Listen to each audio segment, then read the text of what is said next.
Episode 3 दादू का रहस्यमय खत। मेघला और नीली नदी श्रृंखला की तीसरी कड़ी। नीली गुफा की रोशनी धीरे धीरे मध्यम हो गई। मेघला अब भी अपने हाथों में वो चमकता हुआ नीला पत्थर पकड़े थी। गुफा की दीवारों पर अचानक एक नई आकृति उभर आई। उस पर लिखा था, यात्रा यहीं से शुरू होती है। उत्तर वहीं मिलेगा जहां सब कुछ शुरू हुआ था।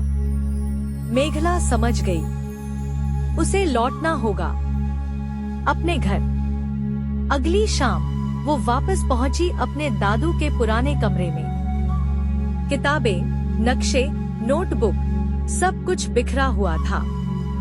तभी उसे एक पुराना टिन का डिब्बा मिला।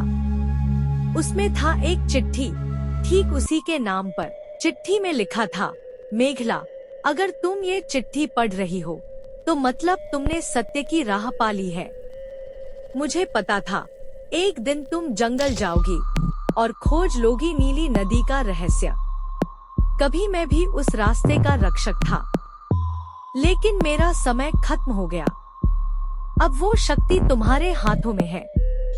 लेकिन सावधान, अंधकार को भी पता चल गया है कि पत्थर जाग चुका है और अब तुम्हारे सामने और भी परीक्षाएं आएंगी। याद रखना, अपने भीतर की रोशनी कभी मत भूलना। तुम्हारे दादू।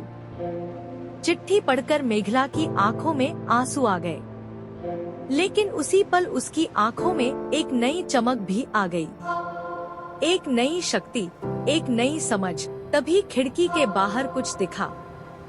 एक परछाई, बड़ी, हलचल करती हुई, लेकिन साफ नहीं। मेघला धीरे से बोली, तो कहानी का असली शुरुआत अब होगी।